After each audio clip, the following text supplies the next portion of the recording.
स्वस्थानी व्रतकथा। हरि ओम।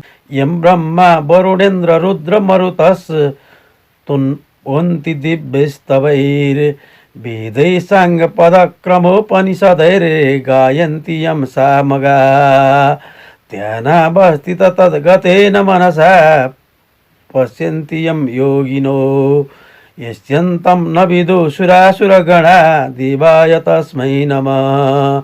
श्रीमच्चन्दन चर्चितो जोलबभू शुक्लाम्बरा मल्लिका मालालङ्कृत कुण्डला प्रविलसन् मुक्तावली शोभिता सर्वज्ञान निदान पुस्तकधरा रुद्राक्षमालाकरा वाग्देवी वदनं भुजे वसतु मे त्रैलोक्यमाता चिरं मूकं करोति वाचालं पङ्गुं लङ्घयते गिरिं यत्कृपातमहं वन्दे परमानन्दमाधवं।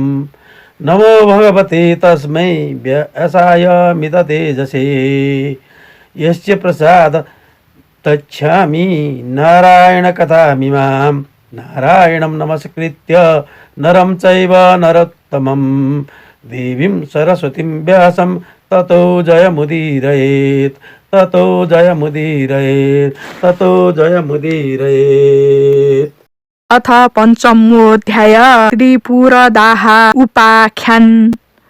कुमारजी आज्ञा गर्नुहुन्छ। हे अगस्त्य मुनि, तिमीले सोधेको सबै प्रश्नको उत्तर दिइसके। अब के सुन्ने इच्छा छ भन, म सबै सुनाउन तयार छु। त्यति सुनि अगस्त्य मुनिले बिन्ती गरे, हे कुमारजी, त्रिपुरासुरले कसको तपस्या गर्यो, त्यसलाई श्री महादेवले कसरी भस्म पार्नु भयो, यो सुन्ने इच्छा छ, त्यो सबै आज्ञा गर्नुहोस्। मुनिको यस्तो प्रश्न सुनेर कुमारजी आज्ञा गर्नुहुन्छ। हे मुनि, अघि विष्णु भगवानले हिरण्यक्ष दक्षको वध गर्नुभयो अनि समस्त दैत्यहरू दुखी भएर खेद गर्न लागे। तब मय नामको दैत्यले मनमा विचार गर्न लाग्यो, जस्तो कामदेव नहुँदा रति भइन् त्यस्तै त्यो दानवराज मय पनि भयो। अनि बलवान तारकाक्ष र विधुप्तव नामका आफ्ना मित्र समेत लिई मयले कठोर तपस्या गर्न लाग्यो। ती तीनैजना दैत्यहरू माघ पुषको जाडोमा हिमालयमा गई तपस्या गर्दथे। वैशाख जेठको घाममा पञ्चाग्नि तापी गर्मी प्रदेशमा तपस्या गर्दथे। यस्तै प्रकारले तपस्या गर्दा गर्दा 1000 वर्ष बिताए। तिनका देहमा केवल हाड छाला मात्र बाँकी रह्यो। फेरि ती ठुलो सुखबाट पनि वञ्चित भए। तै पनि तिनीहरू सूर्य जस्तै तेजिला देखिन लागे। तिनको तपस्याले ब्रह्माजी प्रसन्न भएर ती तीनैजनाको सामुन्ने पुगी नम्र स्वरले आज्ञा भयो, हे दैत्यहरूमा श्रेष्ठ भएका वीर हो, तिमीहरूको तपस्याले म प्रसन्न भएँ। जे इच्छा छ सो वरदान माग। ब्रह्माजीको त्यस्तो वचन सुनेर साष्टाङ्ग दण्डवत गरी केवल घुँडाले मात्र भुइँमा स्पर्श गरी हात जोडेर बिन्ती गरे, हे प्रभु, हजुर प्रसन्न हुनुहुन्छ भने हामीलाई कहिल्यै नमर्ने वर दिनुहोस्। बल पराक्रम पनि ठुलो होस्। फेरि विमान समान जो हामी 3 पुर बनाउने छौँ, त्यसमा मनुष्यको गति नहोस्। हामी ठुला बलवान हौँ, यही वरदान दिनुहोस्। ती दैत्यहरूले त्यस्तो वर मागेको सुनि ब्रह्माजी आज्ञा गर्नुहुन्छ, हे दैत्य हो, त्यस्तो अवश्य वरदान दिन म असमर्थ छु। मृत्युको अवकाश राखेर अर्को वर माग, म दिन्छु। यसमा अन्यथा नमान। ब्रह्माजीको त्यस्तो आज्ञा सुनेर मयले फेरि बिन्ती गर्यो, हे प्रभु, अघि मैले भने जति सबै कुरा होस्। मृत्युलाई ती मैले बनाएका पुरहरू एकै स्थानमा रहने छैनन्। जब 10,000 वर्ष पुग्ला तब ती पुरको केवल आधा निमेषसम्म मात्र मेल होस् र त्यही आधा निमेषभित्र जो एक बाणले ती तीनै पुरलाई नष्ट गर्न सकोस्, त्यही पुरुष हामीलाई मार्न सकोस्। मयका यस्ता वचन सुनेर तथास्तु भनी ब्रह्माजी आफ्नो लोकतर्फ जानुभयो। तब त्यो मय दानवले संसार वश गर्ने इच्छा लिएर आदि कल्पमा 3 पुरको रचना गर्दो भयो। ती 3 पुरमा पहिलो फलामको, दोस्रो चाँदीको र तेस्रो सुनको बनायो। ती 3 पुर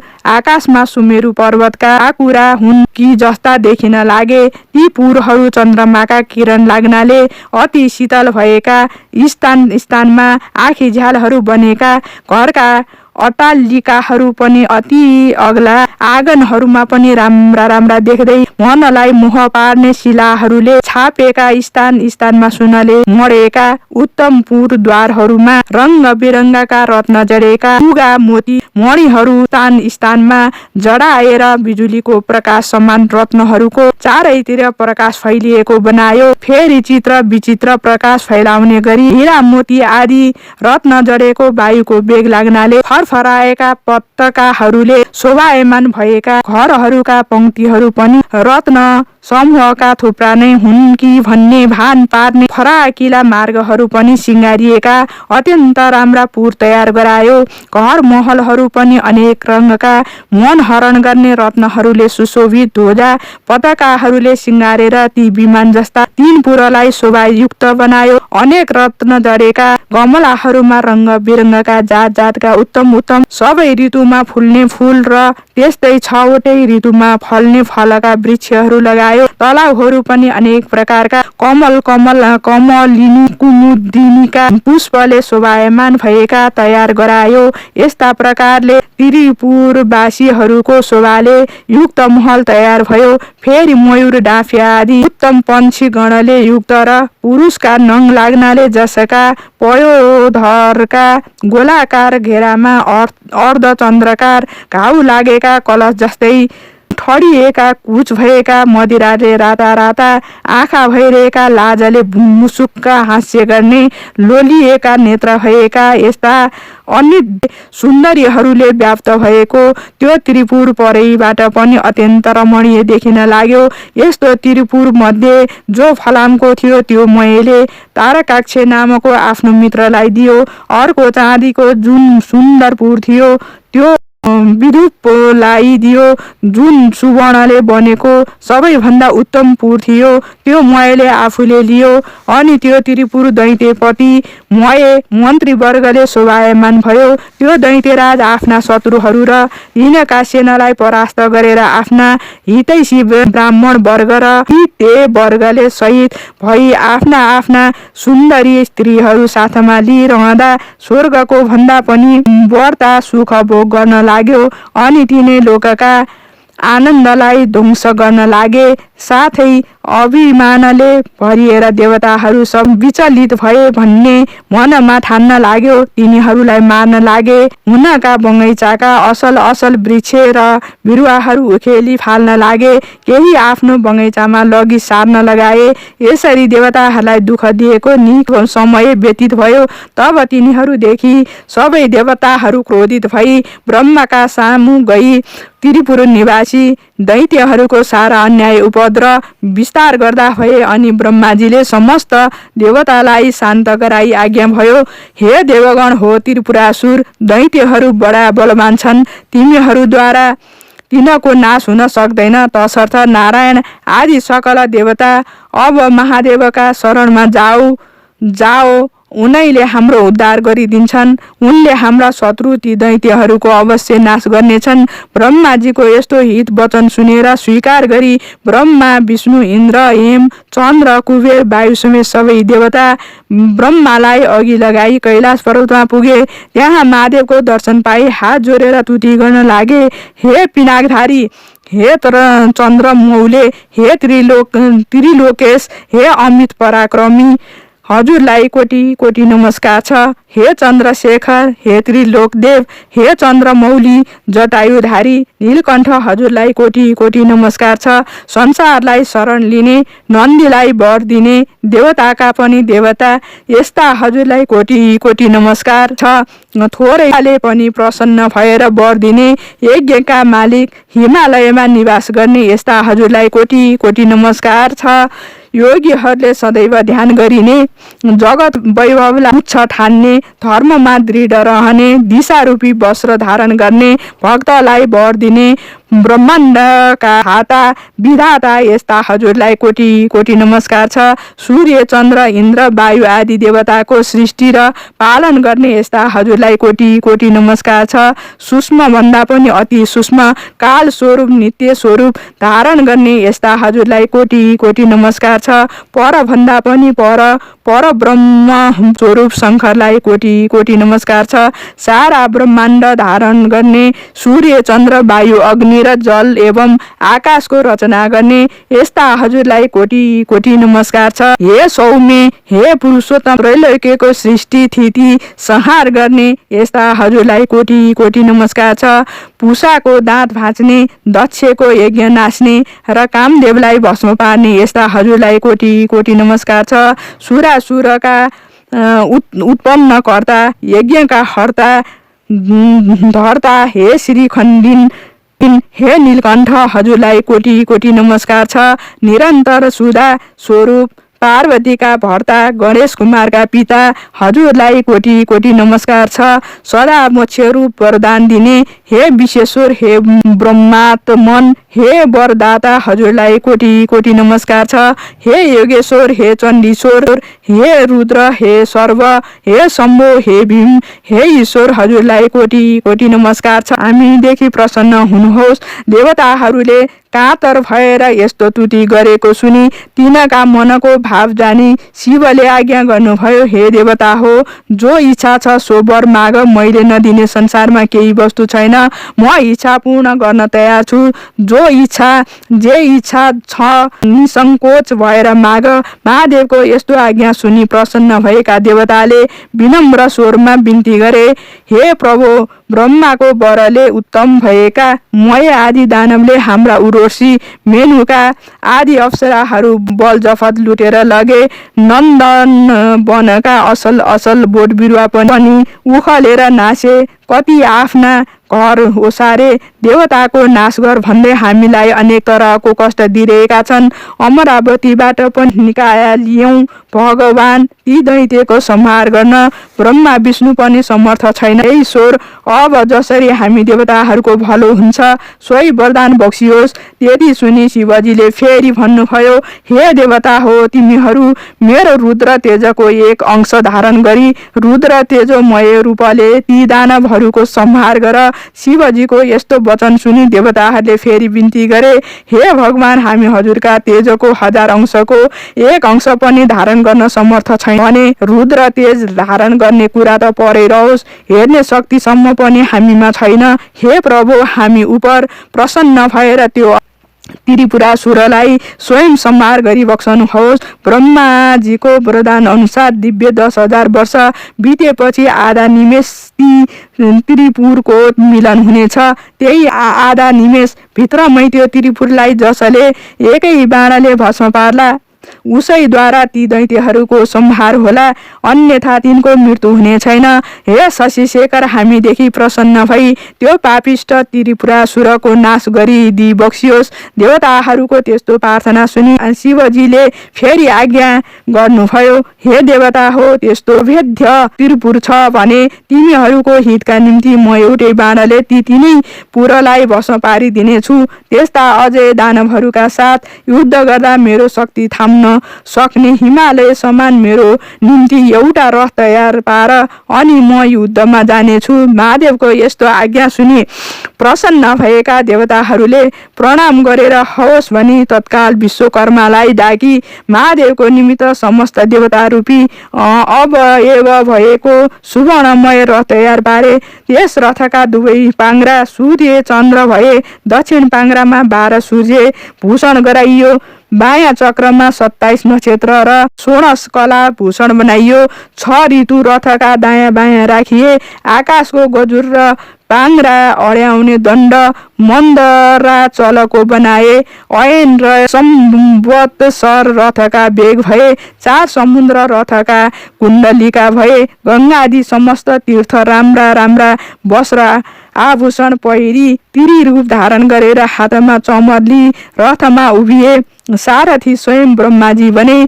ब्रह्म स्वरूप ओमकारको कुरा बनाएर विन्ध्याचलको छत्र निरूपण गरे। मन्दरा चलको पार्थ दण्ड बनाए, सरस्वती घण्ट भइन्, श्री नारायण अग्नि बाणको टुप्पो भए, 4 वेद नै 4 घोडा भए, ताराहरू घोडाका गहना भए। हे अगस्त्य मुनि, यसरी समस्त वस्तु त्यस रथका अवयव भए। यसरी जब धन बाण सहित रथ तयार भयो तब पृथ्वी र आकाश कम्पित पार्दै भगवान शिव त्यस रथमा आरूढ हुनुभयो। त्यस रथका अघि पछि शिवका गणहरू शङ्कु, कर्ण, चण्डेश्वर, गणेश, नन्दी आदि प्रथम गणहरू शूल, पट्टिस आदि अनेक शस्त्रास्त्र लिएर शङ्ख, भेरी, मृदङ्ग आदि बाजा बजाउँदै महादेव माथि अनेक थरीका पुष्पको वर्षा गराउँदा भए। त्यस बेलाको रुद्र तेज सहन गर्न नसकी समस्त देवता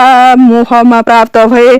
महादेवले देवताहरूको त्यस्तो स्थिति देखि आफ्नो तेज खिची केही कम पार्नुभयो। अनि देवताहरू रुद्र तेज सहन गर्नमा किञ्चित समर्थ भए। त्यसपछि नारद मुनि ती दैत्यहरू कहाँ गएर भन्न लाग्नुभयो, हे दैत्यराज, देवताहरू हो तुतिले प्रसन्न भएका महादेव स्वयं तिमीहरूको संहार गर्न भनी आइरहनु भएको छ।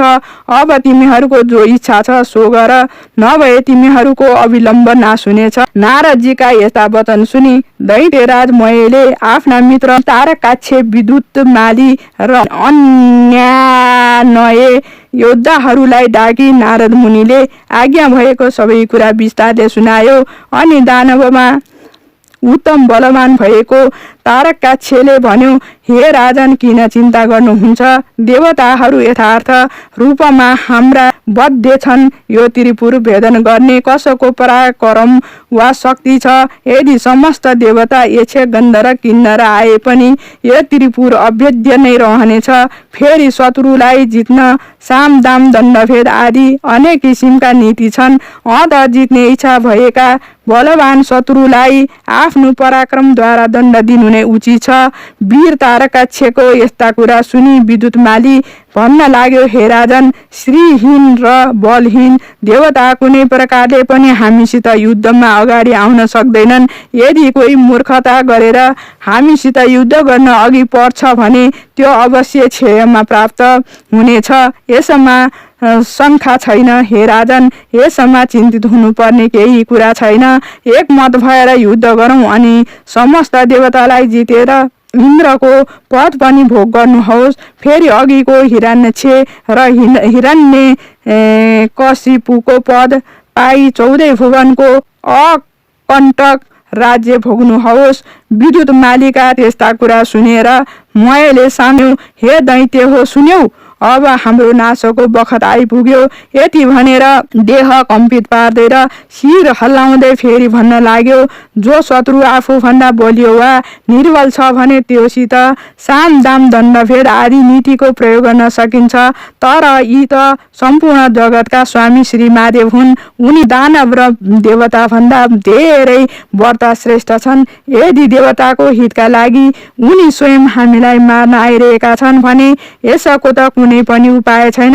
केवल महादेवको नजिक गई उनलाई नमस्कार गरौँ भन्ने मेरो यो अन्तिम निर्णय हो। यदि हामी उदण्ड झैँ कठोरता धारण गरेर उनका सामु युद्ध गर्न गयौँ भने केवल उनको दृष्टिपात मात्रले नै भस्म हुनेछौँ। ब्रह्मादि देवता पनि दुखी भएर जसका शरणमा जान्छन्, आज उनी ईश्वर हाम्रो नाश गर्न आइरहेका छन् भने हाम्रो के गति होला भन्न सकिन्न। जो क्षण मात्रमा सम्पूर्ण सृष्टि पालन र नाश गर्न सक्दछन्, फेरि जो जगतका कारण र मुक्तिदाता पनि हुन्, ती महादेवसित युद्ध गरेर हामी कसरी जित्ने आशा गर्न सक्दछौँ? हे वीर हो, हाम्रो विधिहीन तपले के हुन सक्दछ? फेरि त्यसको फल हामीहरूले धेरै वर्षसम्म भोग गरिसक्यौँ। अत म भन्दछु, हे दानव वीर हो, तिमीहरू सबै यतिखेर कालले प्रेरित छौ, त्यसै कारण युद्ध गर्न तम्सिरहेका छौ। मयको त्यस्तो कुरा सुनि नारद मुनि उन्मत्त दैत्यहरूको तुरूप यो कुरा भन्न लागे, हे दानवराज, अब तिमीहरूको तपस्याको फल सकियो। यदि सङ्ग्राममा पछि हटेर नपुंसक झैँ देवताहरूको शरणमा जानुभन्दा त सङ्ग्राममा लडी वीर गति पाउनु नै उत्तम ठान्दछु। यदि शिवका हातबाट मर्न पायो भने उनका प्रथम गणको अधिपति पनि हुन सक्दछौ। सङ्ग्राम नगरेर शरण पर्न गयौ भने पनि देवताको हितका लागि तिमीहरूलाई नमारी छान्ने छैनन्। फेरि दानवहरूका राजा वीर पराक्रमी भएर पनि कायरतातिर लाग्नु उचित छैन। कायरदेखि शिवजी प्रसन्न हुँदैनन्, बरु युद्धमा पराक्रम देखाउने वीरदेखि प्रसन्न हुनेछन्। अत किन नलड्ने, अवश्य लड। यदि संयोगले जित्यौ भने तिनै लोकको सुख भोग गरौला।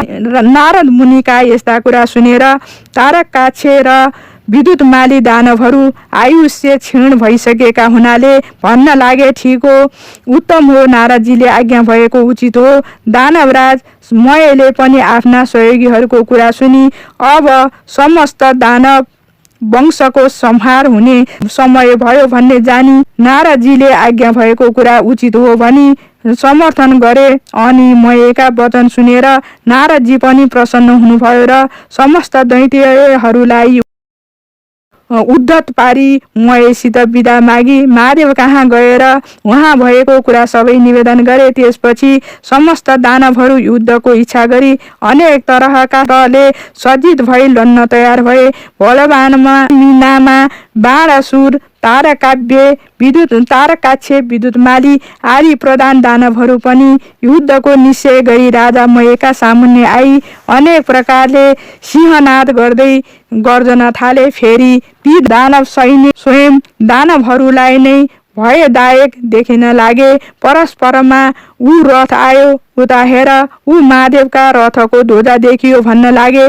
भएर शोक त्यागी नाना तरहका शस्त्रास्त्र लि युद्धको इच्छाले जसरी पशु पुतली आगोको नजिक जान्छ, त्यसरी नै त्यो पशु गए झैँ कालले प्रेरित दैत्यगणले शिवको रथ कहिले आइपुग्छ र युद्ध गर्न पाइन्छ भनी हेरिरहेका थिए। त्यसै बखतमा पश्चिम सागरको शिरो भागमा रहेको अनेक सौन्दर्यले शोभा बढाइरहेका ध्वजा पताका आदिले सज्जित एवं सुशोभित सुमेरु पर्वत समान शिवरथ देखियो। नन्दीश्वर आदि महादेवका प्रधान गणहरू उच्च स्वरले सिंहनाद गर्न लागे। तिनको सिंहनाद सुनेर दानव गणहरू पनि नगर छाडी बाहिर निस्के।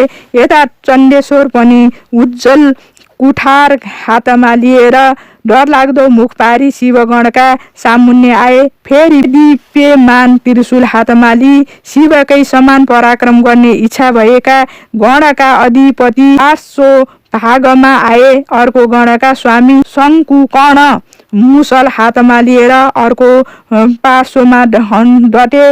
नन्दी, भृङ्गी, रीति, तुण्डी र वीरभद्र आदि प्रधान वीरहरू पनि वज्र, त्रिशूल, गदा, परिध आदि लिएर युद्धमा अग्रसर भए। यता दानवगण पनि शिवजीको रथ आएको देखेर युद्धका निमित्त अनेक शस्त्रास्त्र लिएर शिवगणमाथि जाइ लागे। अनि दुवै तर्फबाट युद्ध सुरु भयो। शिवजी पनि त्रिपुरलाई भस्म गर्न लागे झैँ देखेर प्रसन्न मुद्रा सङ्ग्राममा तत्पर हुनुभयो। नन्दी चाहिँ महाबली दानवसित जुरे।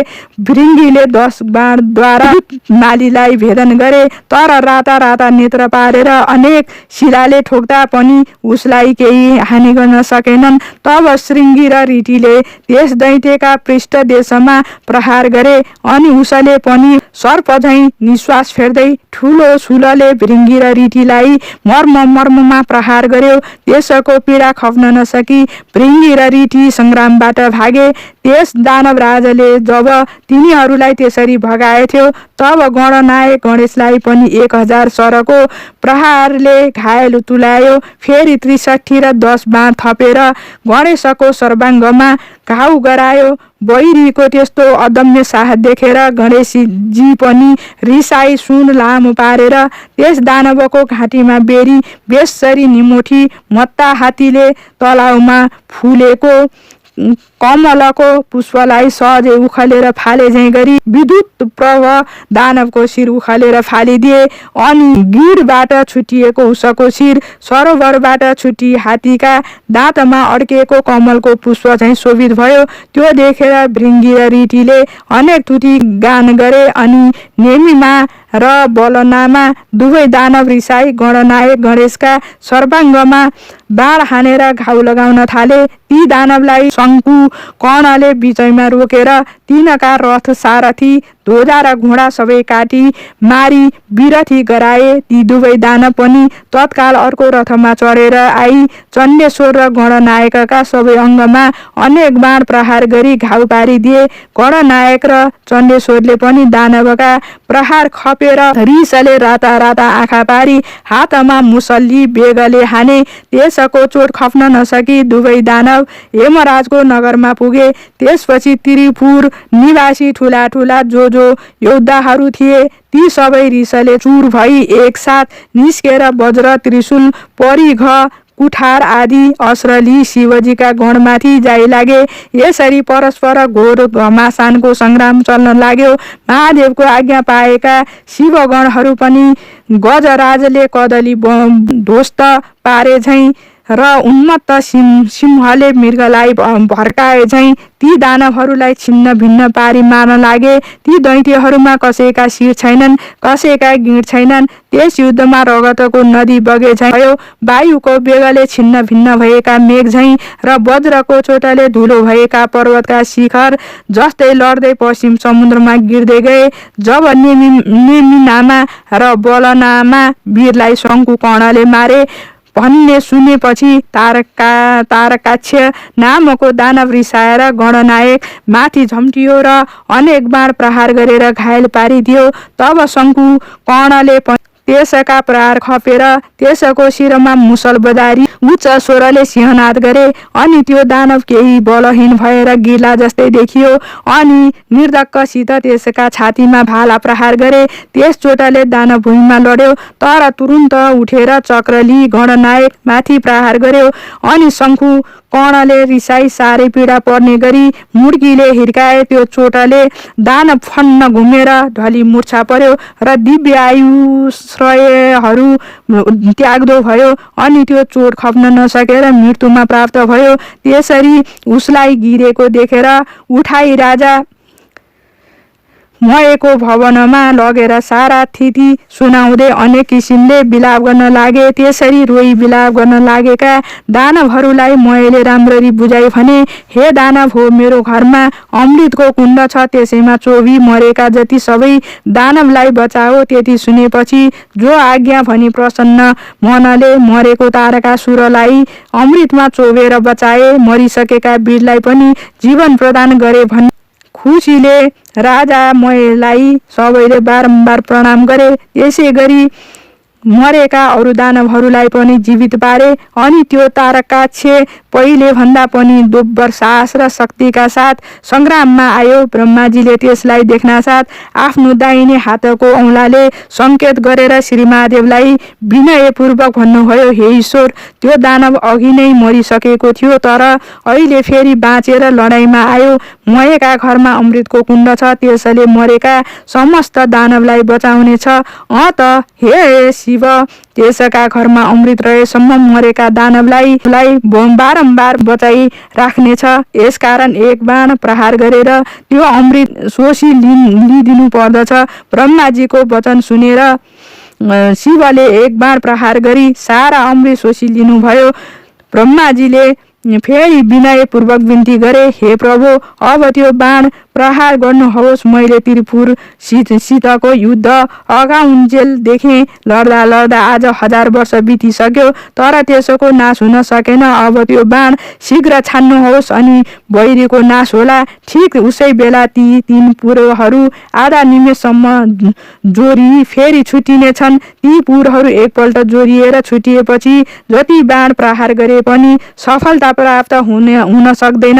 हे प्रभु, मेरो प्रार्थना स्वीकार गरी बस्छ भने तत्काल बाण प्रहार गरेर यस त्रिपुरलाई नाश गर्नुहोस्। ब्रह्माजीको त्यस्तो विनययुक्त कुरा सुनि, ठिक हो, असल हो भनी त्यो अग्नि सोम युक्त उग्र बाण धनुमा चढाई धनुलाई तल माथि झुकाई दिव्य 10,000 वर्ष पुग्न साथ आधा निमेष आँखा झिम्म गरेर उघारे। जति समयको लागि त्रिपुर जोरियो महादेवले आफ्नो योग बलले जोरिनुलाई निश्चल पारिदिनु भयो अनि जसको टुप्पामा अग्नि सोम स्थित थिए त्यो नारायण रूपी बाण शिवले प्रहार गर्नुभयो। त्यो बाण छुट्ना साथ त्रिपुरको भव्य महलहरूमा आगो लागेर चारैतिर डन्न थाल्यो।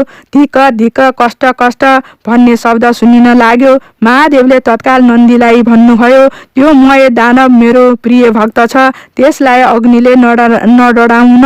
श्री महादेवको त्यस्तो आज्ञा पाउनासाथ वायुरूप भई बाण भन्दा पनि बेगले गई मयको घरमा। नन्दीले देखे राजा मय शिवलिङ्ग सामुन्ने राखी उनकै ध्यान गरिरहेको छ।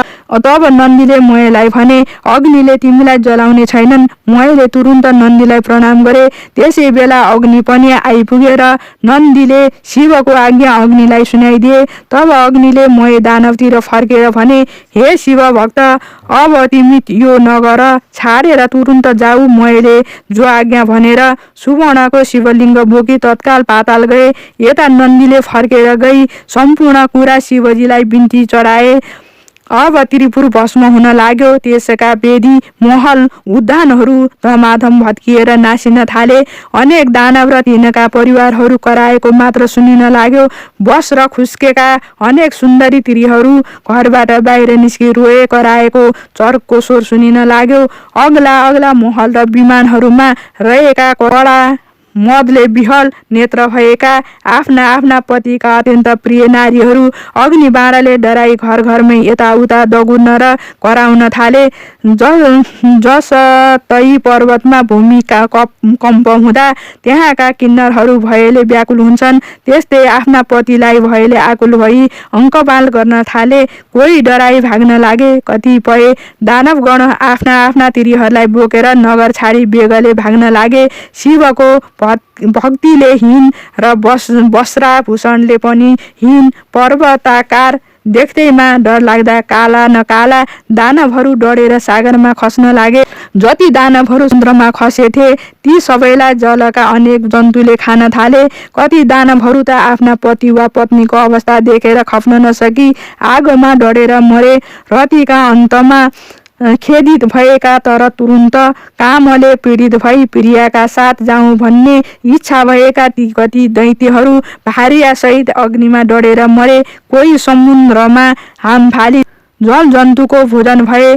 कोही आधा डढेर कोही भाग्दा लडेर स्वाहा भए। त्यस प्रकार त्यो अमोद अग्नि सोमयुक्त बाणले त्रिपुर भस्म पारी शेषनगर समुद्रमा डुबाई फेरि भगवान शिवको हातमा आइपुग्यो। त्यस्ता प्रकारले अभेद्य त्रिपुर भस्म भएपछि देवताहरू आफ्ना अधिकार पाई शिवजीलाई प्रणाम गरेर स्तुति गर्न लागे। हे रुद्र, आज हजुरद्वारा जुन रौद्र कर्म हुन गयो त्यो अन्य कसैबाट पनि न कहिल्यै भएको थियो न फेरि हुनेछ। हे शङ्कर, यो कामले हामी समस्त देवताहरूको कष्ट निवारण गरिदिनु भयो।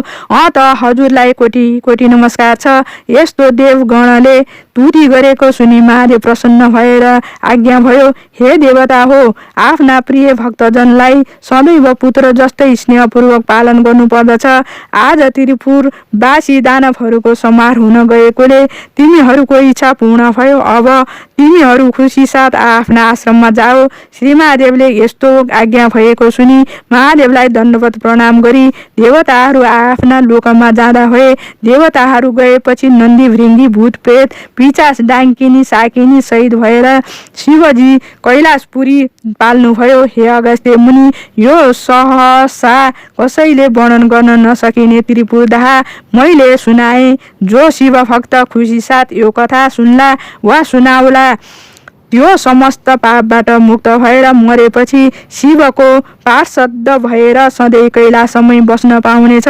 इति श्री स्कन्द पुराणे केदारखण्डे माघ माध्मे कुमार अगस्त्य संवादे श्री स्वस्तानी परमेश्वर्या व्रत कथायां त्रिपुर दाह वर्णनम नाम पञ्चमोऽध्याय।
उपनयतु मङ्गलं वो सकल जगन्मङ्गलाय श्रीमान् दिनकर किरण निबोधित नवन लीन दलन निवेक्षण कृष्ण काले वर्षतु पर्जन्य पृथिवी सस्यशालिनी देशोऽयं क्षयो भरहितो ब्रह्मणा सन्तु निर्भया अपुत्रा पुत्रिणः सन्तु पौत्रिणः निर्धना सदना सन्तु जीवन्तु शरदां सताम् तत्रैव गङ्गा यमुना च तत्र गोदावरी सिन्धु सरस्वती च तीर्थानि सर्वाणि वसन्ति तत्र यत्राचितो दार कथा प्रसङ्ग या कुन्देन्दु तुषारहार धवला या शुभ्रवस्त्रावृता या वीणा वरदण्ड मण्डितकरा या श्वेत पद्मासना या ब्रह्माच्युत शङ्कर प्रभृतिभिर्देवै सदा वन्दिता सामं पातु सरस्वती भगवती निशेषजाड्यापहा कायेन वाचा मनसिन्द्रियैर्वा बुद्ध्यात्मना वा प्रकृति स्वभावात् करोमि यद्यत् सकलं परस्मै नारायणेति समर्पये तत् श्रीस्वस्तानि देवार्पणमस्तु।